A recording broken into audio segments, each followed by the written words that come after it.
Ove školske godine zapravo vidite i iz interesa medija da je nekako smo krenuli sa nekim kontinuitetom. Ja bih rekao, radit ćemo na poboljšanju sustava. Ono može što je najznačajnije pitanje udžbenika koji je nakon 8 razreda osnovne škole, 1. razreda srednje škole, znači sad je ove godine 2. razred srednje škole pokriven i još imamo samo 2 godine, 3. i 4. da zaokružimo cijeli projekt srednje škole za sve i naravno mi pripremamo ustavne promjene. I što se tiče toga, ministarstvo i vlada su spremni. U bilo kojem trenutku kad krene promjena ustava, mi smo pokazali da možemo i da zapravo samo ove mjere koje su bile jednu godinu su povećali broj učenika u srednjim školama za oko 1000. Ja sam osobno malo tužan jer vidim da usprkos svim ovim promjenama koje radimo ove godine, da je otprilike negdje oko 5,1%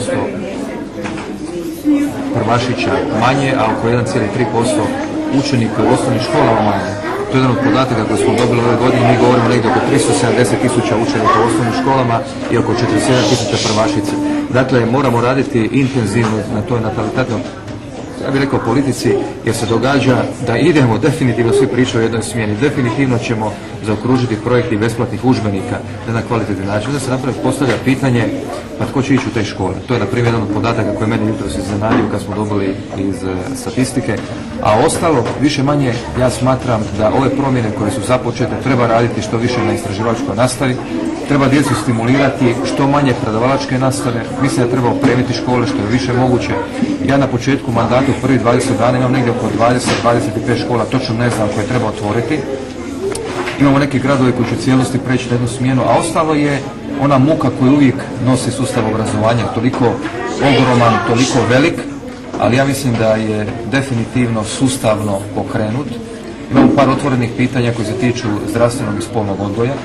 Mi smo u ovom trenutku pred evaluaciju koju radi potpuno neovisni stručnjaci i ja ono što vam mogu obećati da nema šanse da će se nešto preko koljena prelomiti. Ja sam jako sretan da cijela hrvatska javnost vidi koliko je to kompleksno pitanje, zašto se niko s njim nije htio baviti sustavno 60 godina.